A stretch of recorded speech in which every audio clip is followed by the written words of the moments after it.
the word art, artist and creative is such a gatekeeping word. The more work you put in, right, after a while it starts to become tedious. And the last thing you want is to you hating the thing that you love so much. Yeah. A creative person will get bored very quickly. And when I say a creative person, that could be anybody. And the moment you get bored, you'll figure out, okay, how do I not get bored? Okay, let me set myself up for a challenge where I'm set to fail. And then let me overcome that challenge. Once you overcome the challenge and you taste success, you get a kick, right? So, and now that becomes your new normal. And then now you go to the next, you set yourself up to the next challenge. And the chase is half the fun.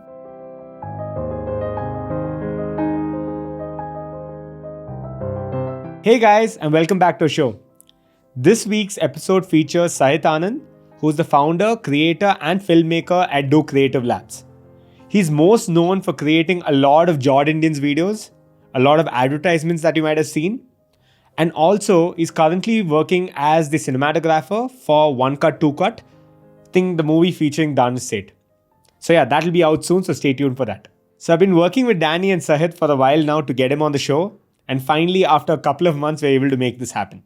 And you know what? The episode truly lives up to its mark. In this episode, we talk about the importance of defining and finding the soul in your work, knowing when to not stop and quit, and finally, creating a figurative museum for all your works so that way there's a bare minimum threshold in terms of quality and in a way that you always one-up your previous works. If you like the intro, you like where this is going, and if you've seen some of Sahit's work, I mean, of course, who are we kidding, right? You have obviously seen some of Jordindian's videos. So consider smashing that like button and showing the YouTube algorithm what's up. If you are listening to this over audio, then consider dropping me a DM on Instagram with your thoughts. I'd love to hear from you. Cool, let's get right into the episode. This is episode 33 with Sahit Anand.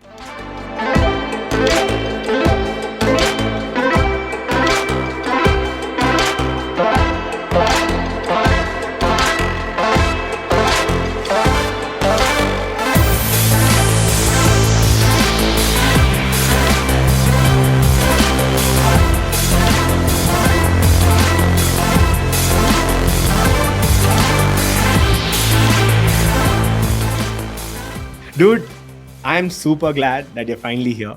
It's been Same here. I think we've worked on this for months. I've been working with your wife Danny for so long, but I think like we were talking right prior to the shoot as well. You were like one of our first prospective guests, which is just crazy. And finally we're able to make it happen, and that too. We have gone from not having any episodes to now having 30 odd episodes and moved locations, and finally it's come back and we're finally here, which is great. Phenomenal stuff. Seriously, yeah, 30 episodes. That's really good. Yeah, even I can't believe it now when I think about it. Right? When did you start? I think we started publishing in July or August. Okay. So we've been consistent and stuck with one episode per week. Okay, and so what prompted you to just get into this in the first place? Were you always listening to a lot of podcasts? Not as much as other podcast consumers would, but some of these guys really struck a chord with me. Okay. And I think we were talking about this too, where all these guys who have the right message or the right kind of content, there's no boundary in terms of geography or location. I think you tune in and you relate on a different level. Right. And I did. It helped me, start my own company. It helped me do what I'm doing right now. And I've realized that maybe we don't have someone in India who's doing something like this. Right. And especially bringing it down to, like I keep telling you, relatability. And, it all goes back to that. So I decided, I'll just try it. And we thought about creating just an audio podcast. And then I was like, audio sounds okay, but let's try something different. And then I went in with video, and then the whole thing, the work just exponentially shot up. Yeah. And I'm like, damn, I shouldn't have signed up for this.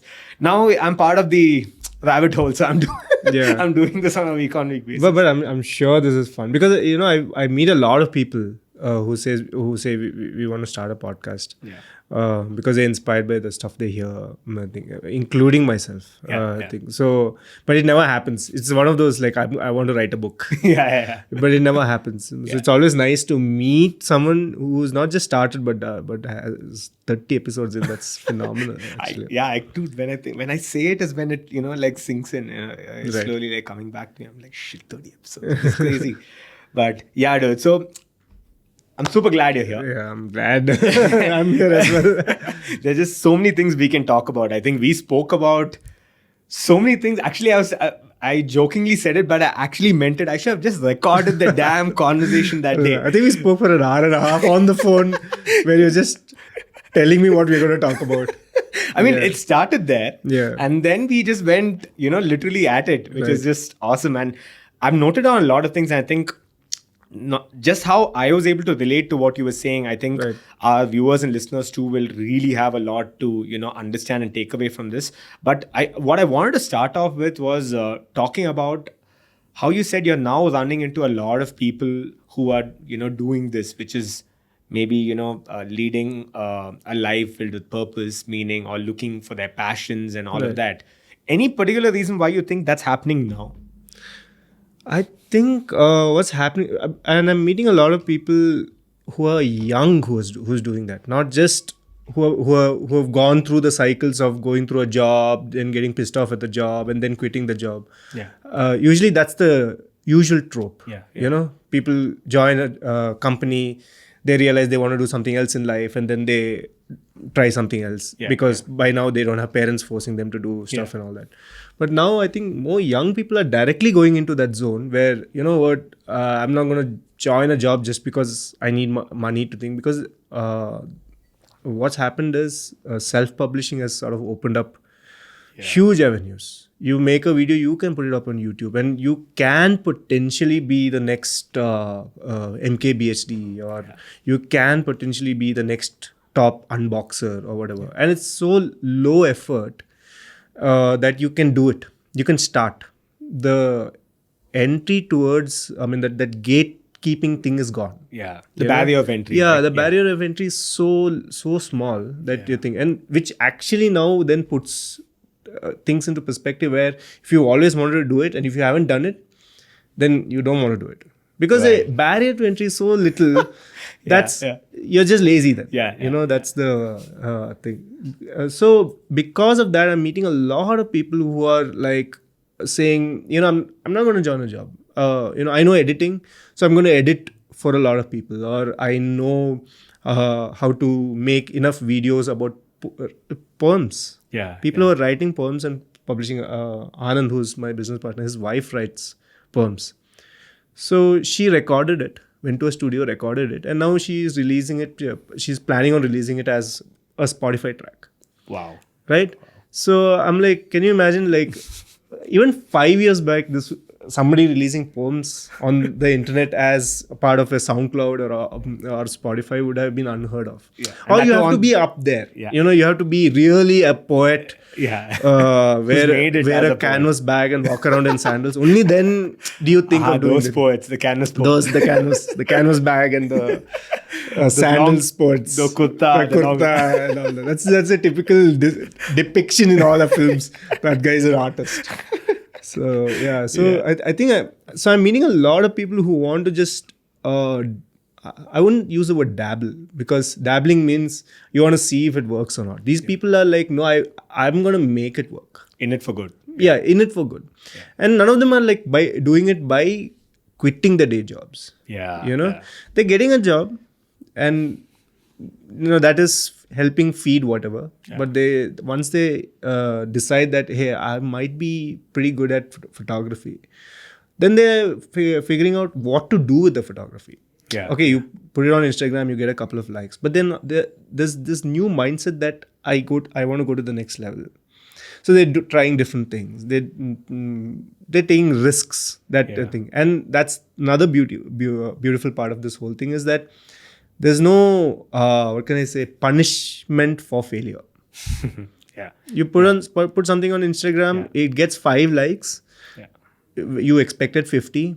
fine, no problem. You move on, go take the next this thing. So that punishment of failure is not there, which is even more better for anyone who wants to create. And I think that's really. I'm looking at a lot of young people. I can't believe I'm saying young people because let's face it, I'm old.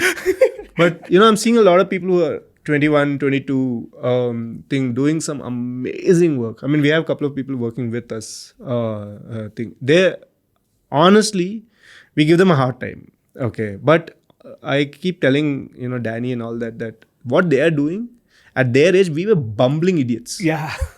They're doing phenomenal work. Yeah. Okay, they're actually pulling their weight as much as us. Yeah, and they expected. They're not seen as young people and juniors, and there's no such thing that exists, at least within the company and within the projects that we work. Right. Yeah. So they're supposed to. They're expected to pull their weight. Yeah. And hit at the same level everyone else is hitting. So, and they're 22, 23 years old. Well, I think the youngest one we have is 21. And they're phenomenal work. Like, I can't tell you the kind of work that these people are doing. And when I think back how we were at 21, I was a bumbling idiot. I just finished engineering and I wanted to do an MBA. And I was like, I was such an idiot at their age. But they're doing such phenomenal work. It's very promising what's happening right now. And which is why we are sort of like very encouraged by what's happening. Yeah. That these people are taking charge and things like that. Like I was telling you on the phone, right? Everybody's like sort of looks at this TikTok and self-publishing and influencer and Insta Reels as this negative thing, which once anything is adopted to a mass level, some negative aspects will be criticism bound to follow, right? Yeah, but I think there's a bigger, more positive side effect to these things. It's giving a lot of people confidence to do a lot of things, and it is. I know there is a how do I put it? Self. I'm not getting the word. I know this self-worth, they measure in terms of likes and views and all that. I know that's a bad thing. Okay. But it is also giving a lot of people confidence to publish, go out on their own and, make their own stuff, put it out there, try different things and all that. And I think that is something that we need to realize. I know TikTok is bad, which is sad. But I think this it had a lot of positive things, and people pitted YouTube against TikTok and all that. I mean, everything is a medium in the end of the day, right? And people are just putting stuff out and things like that. If you don't like it, don't watch it. That's my philosophy. Yeah. But so I think that's why I'm meeting a lot of people who are like who was in the same zone, going on their own, self-publishing and things like that. So, I mean, look, your podcast. You didn't have to take permission from anybody to publish this, right? Yeah. And initially when you started, I'm sure you didn't think that I want 1 million views tomorrow. Yeah. It's all like you're having fun. Yeah. And the fact that the more fun you have, and after maybe 3 episodes, you'll be like, okay, we need to like up the ante a little bit. So you start putting in production and things like that. Yeah. So it'll grow. Yeah. And I think a lot of people are understanding that, and that's why that's why I think I'm meeting a lot of people, but I could be wrong. I don't know what the thing is. Are you seeing a lot of these guys specifically in the content space itself? Mostly in the content, because see, my world is mostly people within that kind of a space. I really don't. First of all, I'm not much of a people person, as in I don't go and hang out and do parties and things like that. So whenever I meet mostly because of work. Either we are looking at people to hire for the next project, or working with the people in the current project. So when we do that, I think I'm meeting a lot of people who used to be working somewhere else. Now suddenly they're stylists or makeup artists, and they're all doing some crazy stuff. And I see a lot of, how we find all these people. We find these people not only because they send us their stuff and say, hey, can I just work with you for the next project? But I think most of these people we find because all of us, the 4 of us, we browse Instagram a lot and we bookmark stuff we like. And next time we have a project, we like, hey, I saw this person who did this really good makeup. let's just contact that person to get on our, and we talk to them and we get them on, and then we see and the reason we found them is because they self-published. Right. And that might not be their commercial work, it's their personal work. Yeah. So a lot of actors, they take movies and they do reenact it. Yeah. And it might be bad. Yeah. But the spirit of it comes through. Correct. That you're willing to put yourself out there to do work. Right. And usually we pick people because of that spirit. Because in the end, what happens is, no matter how good or bad they are, once they're in the project, we sort of bend them to what we want. And that's just the realities of a project, right? Yeah. Whether it's stylists or art directors or whatever it is, like we have a very specific way of doing things and a vision of doing things. So they need to cater to that. Right. But it's that spirit that we usually hire people for. Because usually otherwise what happens is, people come thinking they're big shots. Yeah. We tell them, no, we want it exactly like this. We want the wall color to be exactly this color because the shirt color that he's wearing is going to be this color. Right. And the lighting is this temperature. So you need, because you put in thought from all aspects. We've already sort of built the blueprint for what we want in every frame or in the film that we are doing. So when I wouldn't say experienced people, when people who have worked for too long in this industry, they get comfortable with the fact of not taking orders. And they usually come with a certain amount of weight, which doesn't work for us. But when I see but even then, there are people with that spirit. That spirit is alive even after 20 years of being in that industry. Yeah. And you can definitely see that. You can definitely see it. I usually, when I work with, when we are hiring for another project, it only takes a meeting for me to understand whether I'm working with that person or not working with that person. It's just instant. Yeah. You can catch that spirit immediately. Because sometimes you might not even talk about that project. It's talking about something completely different. Have you seen this? Oh, did you see this movie? Oh, I love that movie, or I hate that movie. Yeah. It might not even be agree about that movie, but it'll be about the passion of talking about that movie. And then we'll immediately work. I don't even know what the work is. Like, But I know that with his spirit, sure, there might be hiccups, but he or she will be that kind of a person who will not give up. Right. Who will say, oh, you know what, I'm going to figure this out. You don't worry about it. We'll figure this out. Right. Because we're all making a film in the end of the day. And that's what we're serving. Yeah. So that's... Yeah, we have spoken about this on the show multiple times before too, and something I talked to my team as well. We're slowly forming and building teams around the podcast as well. It's that the passion or the reason why you're doing this, right? I think in our maybe one of the previous guests spoke about how it's so important for you to know the why. Why are you doing this? Right? Because when shit hits the fan, right, you should be up and ready to do whatever it is. Right. Like you said, you guys probably have a different scope or a different maybe perspective altogether. And at the end of the day, it comes down to, it's all very subjective. Right. But because you guys are putting together a team, I think it's a team effort, and you guys have to mold and kind of fit into that, that narrative itself.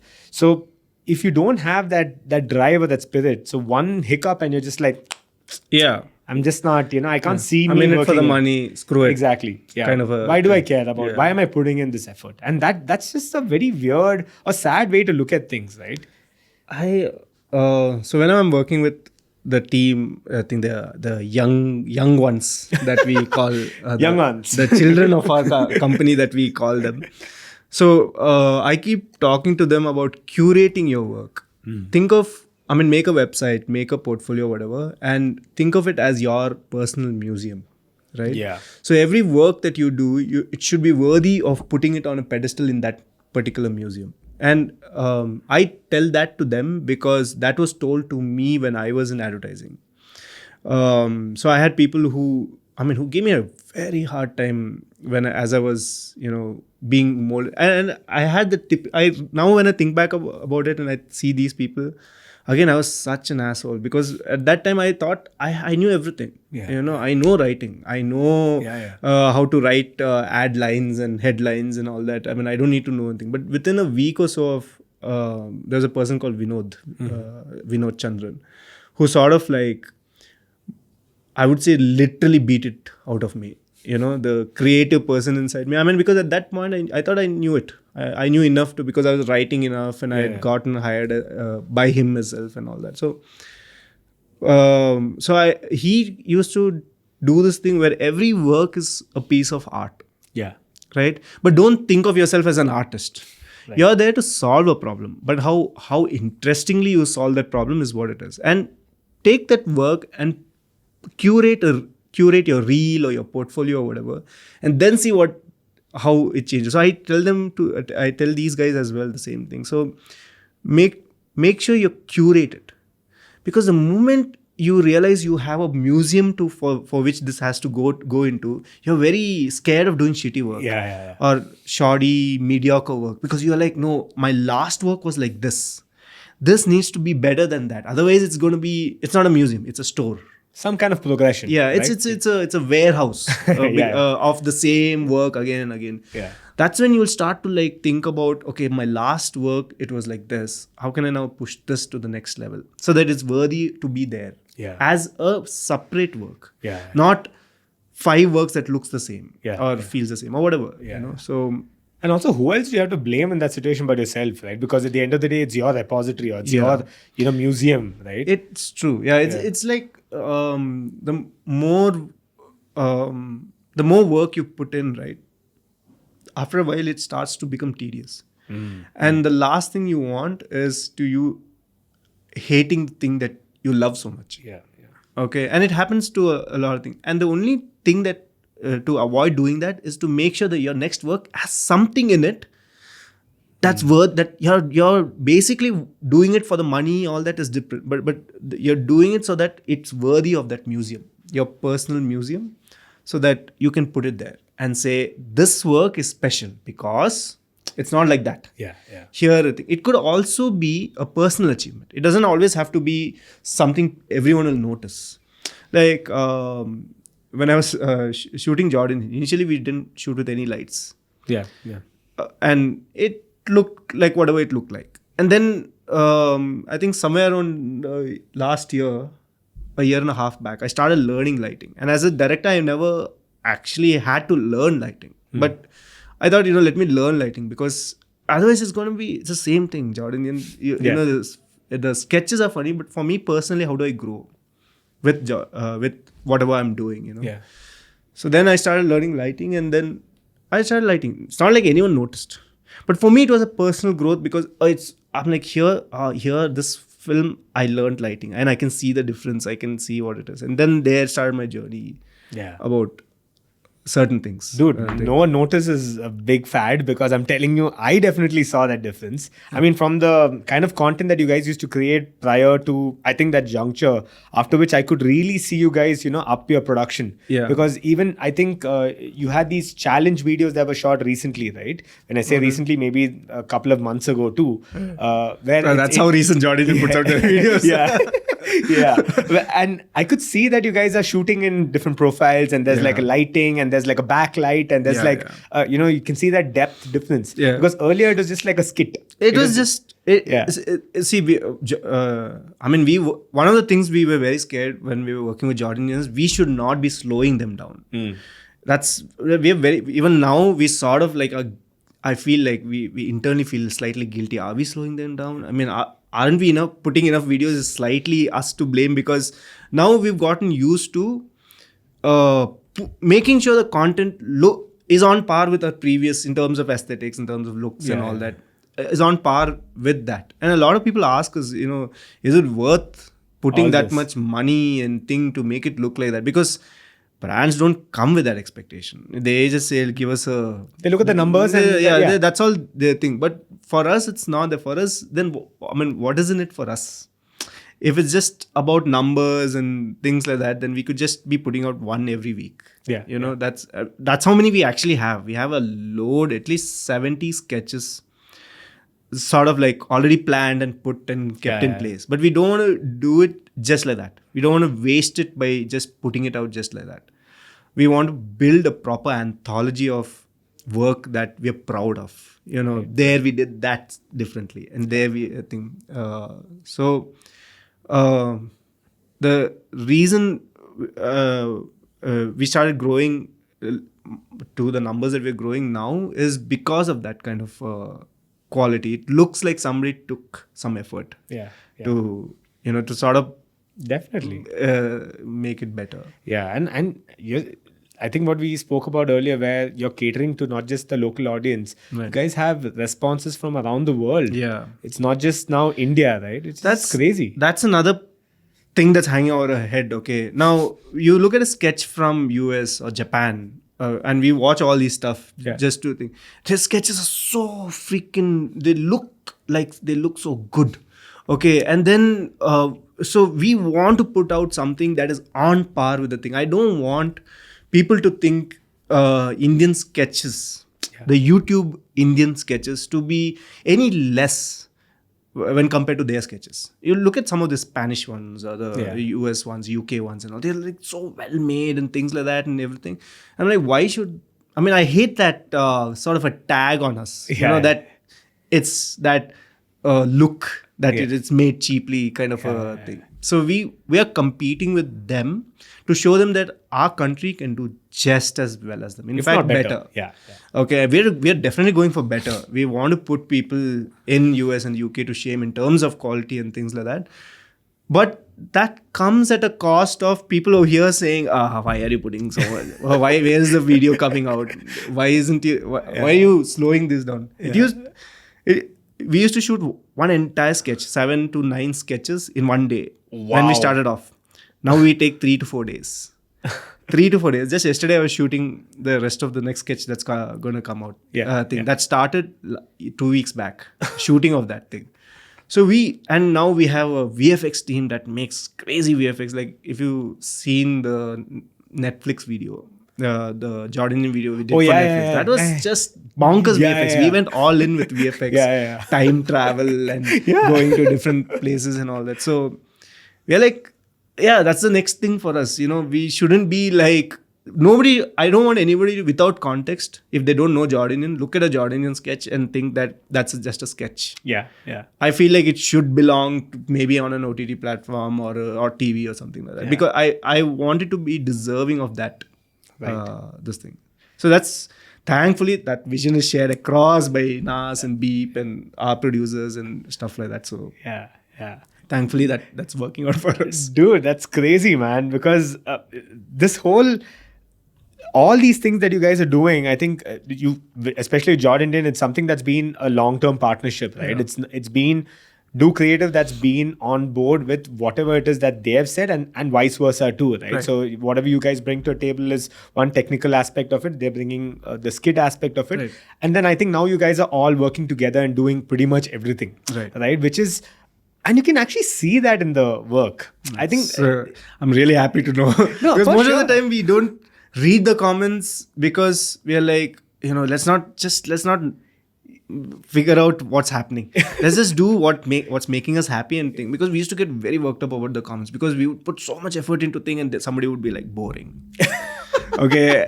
And I'm like, okay, I guess so. Dislike you, asshole. Let me find your house address and dox you. So I was like, no, but we sort of refrain from reading the comments, but we do go through it and see if did something stick the way we wanted it to stick or not. Things like that. And Beep and Nas are such what can I say, experts at fine-tuning their performance. They know exactly, they'll do something, they'll play a scene out, they'll come back and tell, just watch this word.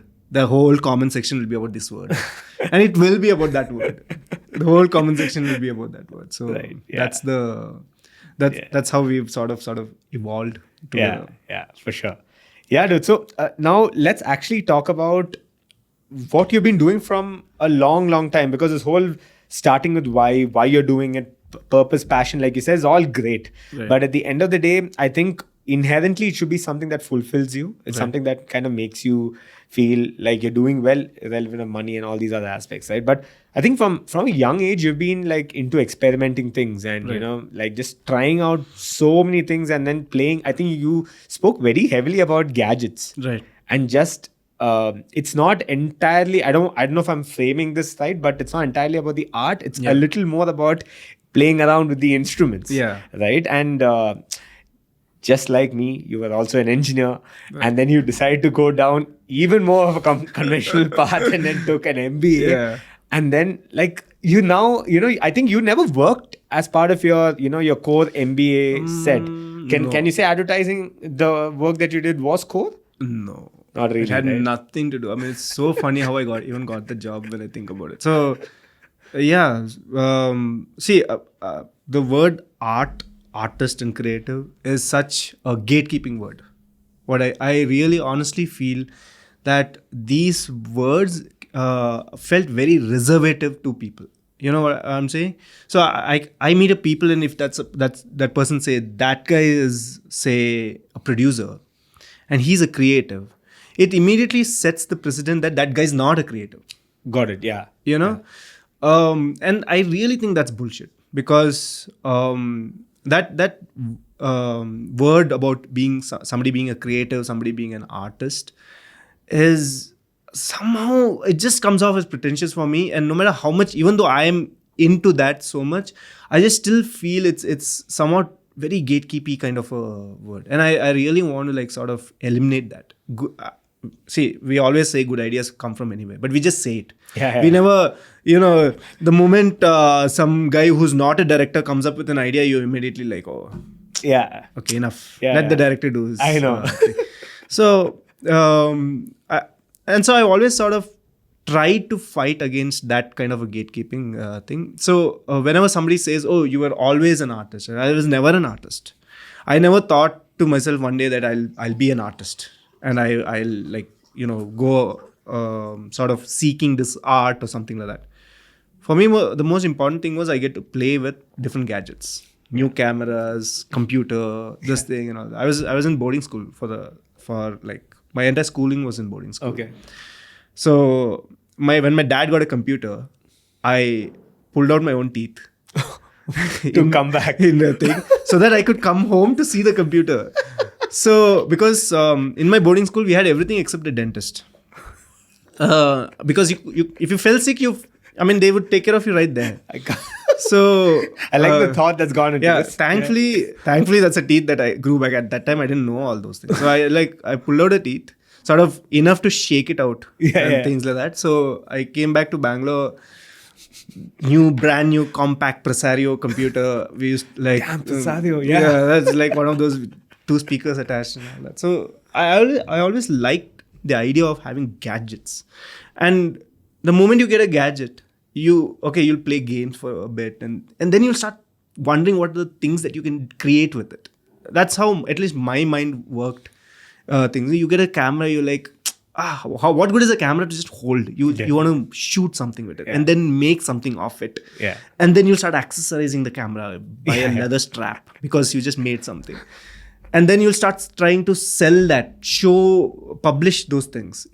So for most people, the journey is similar. They start liking the camera and things.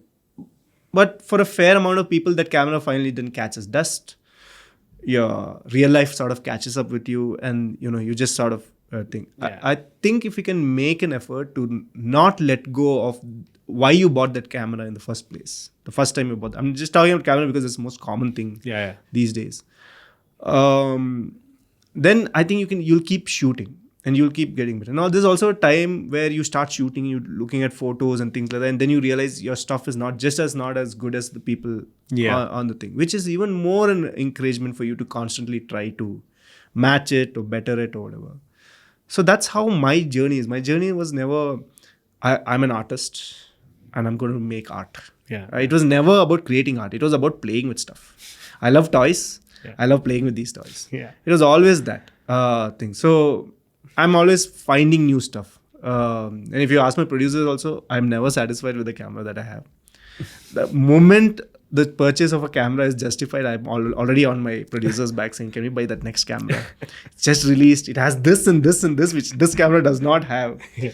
So we end up buying the next camera, which is in itself starts pushing the production to the next level and things like that. Because now, once I buy the camera, I'm like suddenly very eager to shoot, right? Not and just use it. eager, because see, no, I'm not buying with my money, right? I'm buying with the company's money, which is like Yeah. managed by Anand and Boris. Now I'm very guilty about making them invest on something and it not paying back. So that guilt now makes me, create stuff with this, so that, okay, Anand, now it's justified. See, this camera bought this much money back into the company and things like that. Yeah. He's never questioned it, okay, but I always feel like I'm answerable to him. Yeah. So luckily I have this producer who just, the moment I tell Anand or Boris, like, I need this thing very badly, I get it. I'm in one of those places now where anything I want, I can just ask. Honestly, like, there's no dearth of toys for me.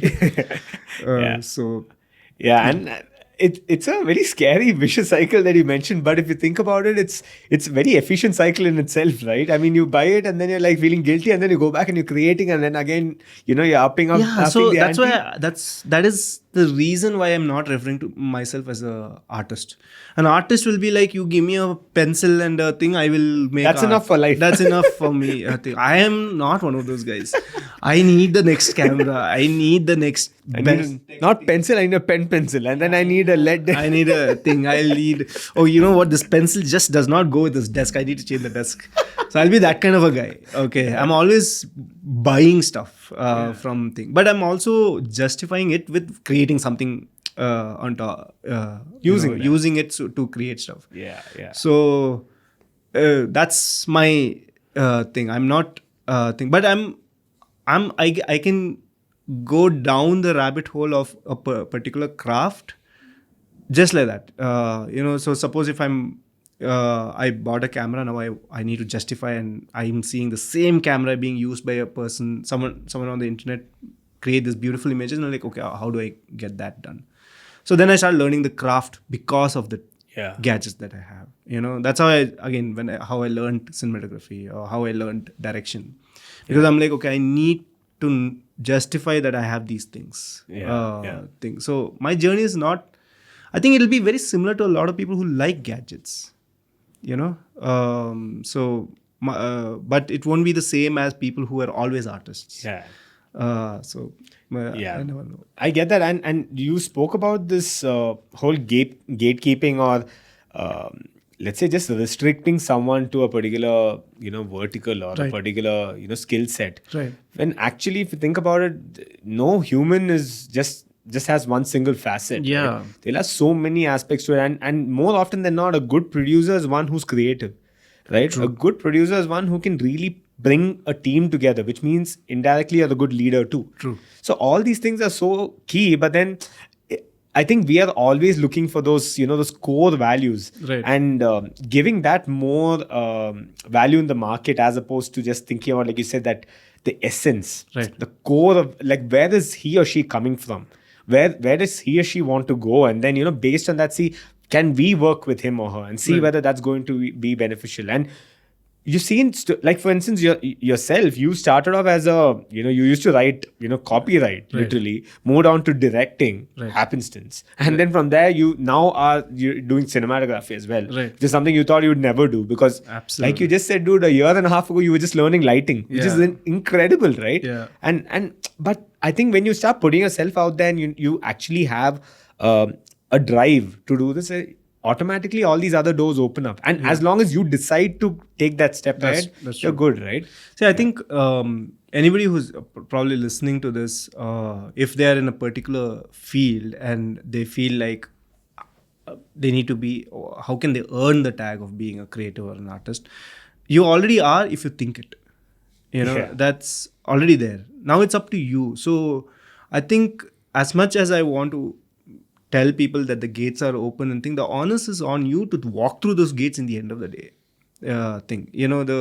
It's just because somebody told you that you're not creative enough or something like that, it's up to you still to prove them wrong. Yeah. People will say these things, but it is up to you to sort of like dismiss those things and like sort of still prove them wrong. Yeah. So that's the main thing people should remember about how how it works. Yeah, Basically. I think it all goes back to what we said earlier, which is just that barrier of entry is so bloody small, right? It's Very low right now. Yeah, it's ridiculous, right? Anyone who has a phone can create content. That's true. And if you're talking technical aspects of even just creating content here, right? If you have a phone and you have good lighting, it's better you invest in lighting as opposed to you investing in the next gadget or whatever to shoot. True. Because at the end of the day, Don't tell my producers that, but still. yeah, no, I won't, and I'm assuming he knows that. But anyway, no. Yeah. But if you think about it, that's ideally the route to take. Right. But there's also the other side of this whole gadget thing too, right? Where we get so caught up in wanting to just have this, and a lot of these guys who just are either hoarding or just like have to purchase it because they they just have that that feeling. I mean, it takes all kinds, right, to make the world. So there are people like that, and there are people who'll just like buy because they have the money, or either they're bored in life and they buy a lot of stuff. Just it's just like, oh, that guy has the latest camera, I need to buy that camera. See, you know what? Most cameras sell not because of the photos it takes, because how it looks. I'm telling you, like, and also the brand value it carries and all that. The brand right? value it carries and things like that. Okay, so more like if you look at their like if you see a new camera being launched, I'm talking about like, let's say a Fuji or a Canon or whatever. While their things will have what the images look like and this thing and all that, the most thing they advertise is what? The body of the camera, right? Which is why I think that shot on an iPhone, the entire campaign was so brilliant, because they didn't show the phone in that campaign. They showed the photos that was actually taken in the campaign. That was marketed to a completely different people. So there are all kinds of people, and things like that, and we have to be accepting of all of them. Fine. I mean, that's what makes you happy at the end of the day. Fine. That it shouldn't be an issue that you should not be buying that camera because you're not using it to your fullest. Use it however you want it. But if there are people who want to take it to the next level, then this works for them as well. For sure. And I think it's the moment you become complacent, it's just that's where you're lost the battle, right? Yeah. Because irrelevant of if you have just one piece of equipment or you have the entire, the set, if you're just like, how's it going to change? The settings are still the same in this cam. I've got it. Right. I don't need it. I can just use this and I'm good to go. And see, I think now that is where I would figure out if you're a creative or not. Right. Because a creative person will get bored very quickly. Okay. And when I say creative person, that could be anybody. Yeah. I'm not talking about that person who's creative. I'm talking about everybody who can be creative. We are like wired for novelty, right? If you think about it. Exactly. Yeah. So you'll get bored very immediately. And the moment you get bored, you'll figure out, okay, how do I not get bored? Okay, let me set myself up for a challenge where I'm set to fail. And then let me overcome that challenge. So then that gives you a bit of, once you overcome the challenge and you taste success, that gives you a bit of an endorphin. Yeah, the rush. Dopamine. Yeah. Okay. Sorry, dopamine. Yeah. I said it now. Okay. I think it's the same thing. Yeah. Okay. You get a kick. You get a kick, right? So, and now that becomes your new normal. Yeah. And then now you go to the next, you set yourself up to the next challenge. And then you start to chase it and think. And just chase, is half the fun. Yeah. Right? And then you sort of overcome it. And most people, what happens, the people sort of you mentioned who sort of buy cameras and then sort of it collects dust and all that, is the people who are very disheartened by the first sense of failure. For me, that's the biggest joy ever. The moment you fail, you're like, yes, now let me see how I can overcome this. Because there's only one way up, right? That's it. That's it. So, so a lot of people, when you are sort of conditioned to you're only good at it if you succeed at it, is a notion that a lot of people have. And when they fail at it, maybe 2-3 times, and they see others are doing way exceptionally well compared to you, they get disheartened, and then that's when they stop. I think if you just don't stop there and you just say, okay, for me, my challenge is not to beat that guy. My challenge is to beat my that photo. Okay, how do I make that better? And study your previous work to see how it is bad, good. How can I improve it? How can I see the other people's? How can I match someone who's slightly better than me? Yeah. So that's how you sort of. I mean, the life goes on in a cycle because of that. Yeah. So that's sort of how you keep yourself creative rather than just it dying somehow. Yeah, and I think another important thing about the creative aspect is what we spoke about that night too, which is all these technical gimmicks are great, but at the end of the day, the core is what you're trying to convey, right? What you're trying to put out there.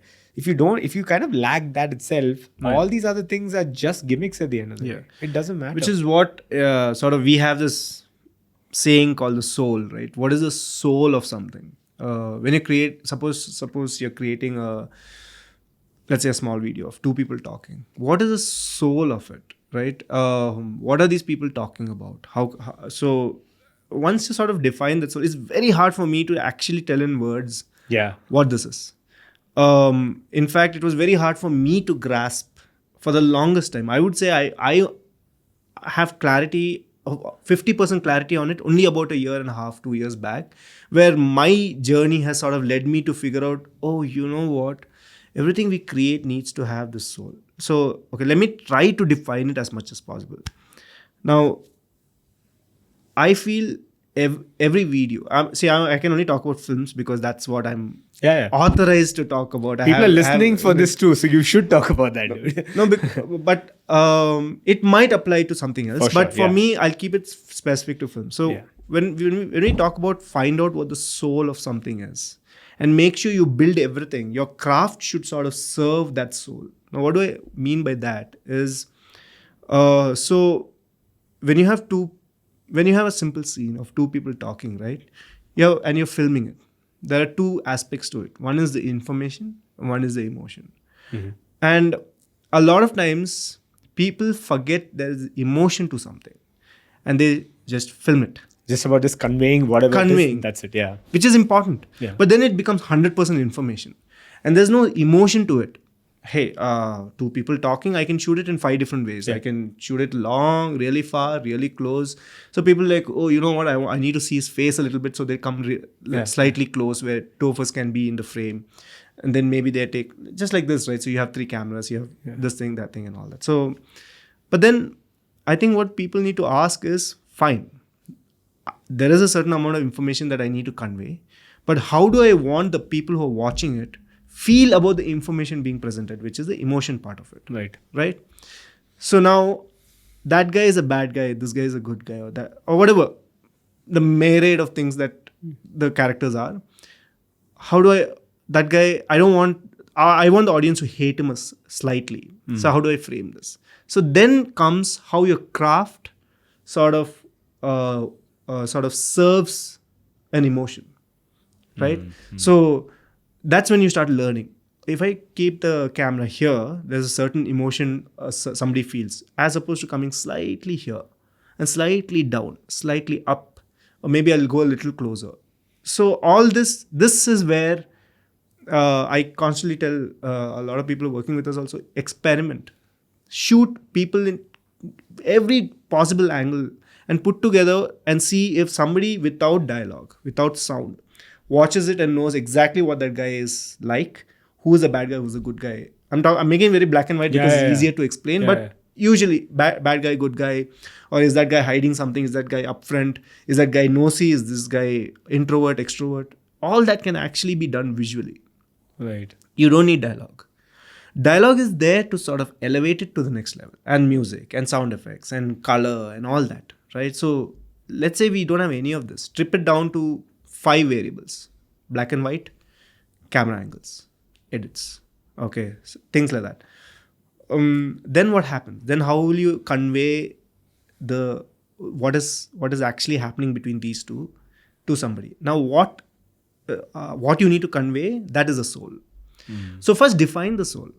Figure out what it is what you want the audience to feel about this particular thing that you're showing them.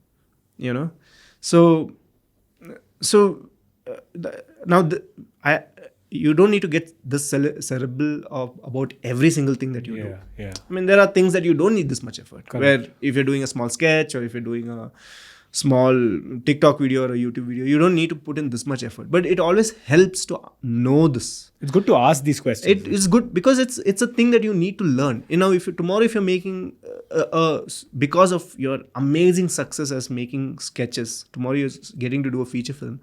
You need to know how to transform yourself into that kind of a mold. So it's always good to know what that is. So suppose if we were to shoot something very simple, we always ask ourselves that what is the soul of this thing, what is the subtext of this thing, and then we try to build craft to cater to that. It's not let's move in the camera here, let's light the background in this color, this thing. Those are things that come later, right? That comes because it is informed by the soul we are trying to enhance, we are trying to show people. So it's still very hard to explain because you need to sort of be in a zone where you're actually creating emotion. That's basically what this is all about, right? When you're making a film, that's all it is about. Sometimes you don't even need information. There are shots where it's just in close-ups. I don't need to know what the room is like, but you'll know what the underlying feeling is. Is somebody feeling in love? Is somebody else trying to reject them? It can be completely in close-ups. You don't need to show the room or whatever, Yeah. Sometimes stripped of information, I would lean more towards emotion than information. People don't remember information. It just goes off like that because there's so much information. Yeah. But people remember emotion. How did that make me feel? So true. That is what people will share. That is what people will talk about. You should watch this. It was so awesome thing. That's what keeps people engaged to continue watching something. So true. Yeah. So that even though it feels like it's too much theory and science, it's actually not. It's very heart. It's very, what can I say? It's from the gut. There's no if you put the camera here, you will make that person look bad. There's no rule like that at all. Yeah. So you need to find how you want to make that person look bad. And there are 5 different ways at least to make that person look like the villain. Right. You know what I'm saying? Yeah. Again, when I say hero villain, I'm making very black and white. But there is that is what drives again a narrative and aesthetics and all that is sort of dictated by that soul, what we call it. Yeah. I was telling you a while back, we have a very simple way of deducting this. Okay. So whenever when we are making a film and we sort of presenting it to the client, even though they've given us the script or whatever, we break it down to 2 sort of elements. Okay. What is the most interesting thing in this? Fine. Let's define that very clearly. What is the most interesting thing? We either draw from our own experience, personal experience. And then once we define that, now what is the most interesting way to show it? That comes down to the craft. Oh, the most interesting thing about this is I was talking about the gem paints thing that we recently did. That the walls are really beautiful. Oh, that's the most important thing. How do we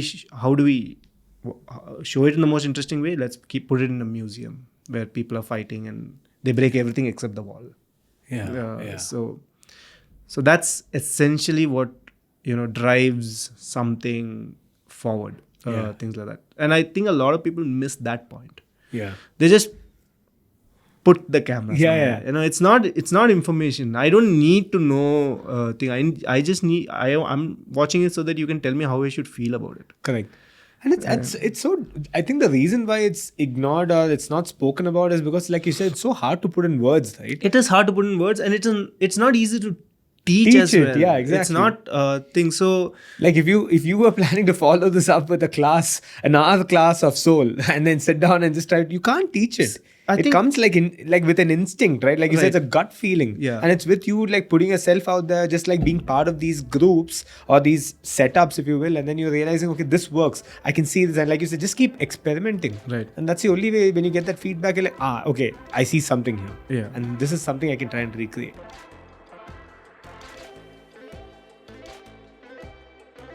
So yeah, that was part 1 of my conversation with Sahit. Part 2 will be out same time next week.